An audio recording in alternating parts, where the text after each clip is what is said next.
La parole est au président Philippe Vigier. Monsieur le Président, Monsieur le Premier ministre, dimanche, les Françaises et les Français vous ont adressé un désaveu cinglant. Ils ont sanctionné les promesses non tenues sur le chômage, sur le pouvoir d'achat, et nombreux ont crié leur désespérance. Ils vous ont adressé un message que vous devez entendre et auquel vous êtes tenu de répondre, vous qui vous êtes personnellement engagé dans cette campagne. Ils vous ont demandé des réformes qui les protègent, des réformes pour préparer l'avenir de leurs enfants, des réformes qui libèrent les énergies pour créer des emplois. Ces réformes que nous n'avons eu de cesse depuis 3 ans de vous demander au groupe UDI. Monsieur le Premier ministre, vous affirmiez ce matin tenir le cap. Quel cap? En évoquant un possible remaniement. Allez-vous, dans la perspective du congrès du Parti socialiste, ouvrir vos portes aux frondeurs ou ouvrir vos portes aux écologistes qui, les uns et les autres, chaque jour, sont un peu plus en rupture avec la politique que vous mettez en œuvre? Une telle majorité, Monsieur le Premier ministre, une telle majorité rafistolée à la hâte ne vous suivra pas pour les réformes de fond dont notre pays a besoin, et vous le savez bien. Alors, Monsieur le Premier ministre, vous disiez ce matin « Le peuple me demande de rester à mon poste ». Ce n'est pas le cas de votre majorité. Monsieur le Premier ministre, comment allez-vous sortir de cette impasse? Merci, Monsieur Vigier. La parole est à Monsieur le Premier ministre Manuel Valls. Monsieur le Président Vigier, je vous réponds bien sûr. D'abord, pour vous dire, oui, je me suis engagé dans la campagne départementale. C'est mon rôle de Premier ministre, de chef de la majorité, avec un objectif qui n'était pas le seul, que je me suis assigné.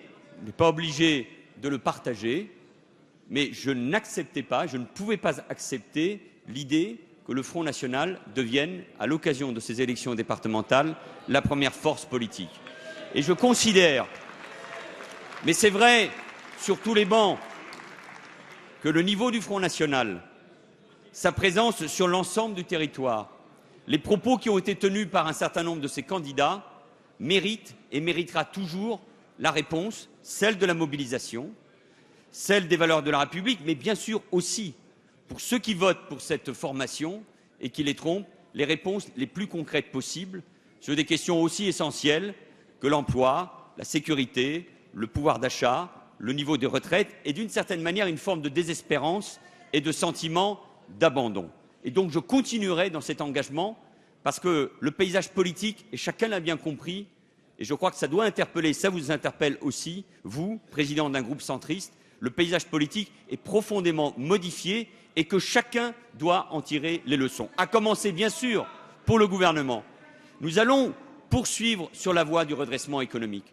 Il n'y a pas, de mon point de vue, d'autre voie possible que celle, je le disais il y a un instant à Madame Pompili, du soutien aux entreprises pour qu'elles puissent avoir davantage de marge. C'est ce que nous avons fait avec le pacte de responsabilité, c'est ce que nous avons fait avec le CICE, aidé aussi par une conjoncture européenne et internationale qui va dans le bon sens, le niveau du prix du pétrole, la baisse des taux d'intérêt et bien entendu, je ne l'oublie pas, la baisse de l'euro que nous avons demandé et qui est une bonne chose pour la France, pour nos entreprises et pour l'Europe. Donc nous allons continuer sur cette voie. Et il faudra sans doute aller encore plus loin dans 2 directions. La première, je l'ai indiqué, c'est bien sûr le soutien à l'investissement des entreprises.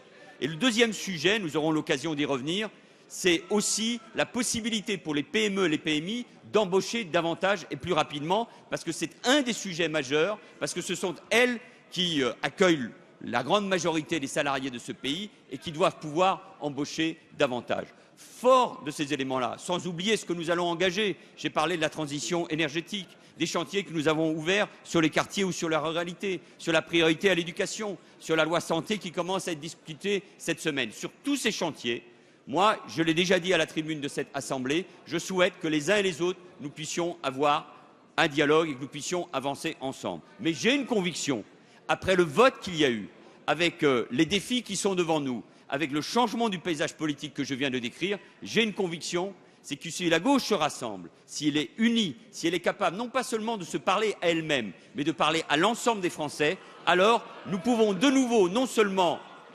recréer une espérance, mais faire en sorte que les Français reviennent à la vie politique car ils s'en sont éloignés. Voilà, Monsieur le Président, ce que je voulais vous répondre de la manière la plus claire et la plus lisible possible. Merci, Monsieur le Premier ministre.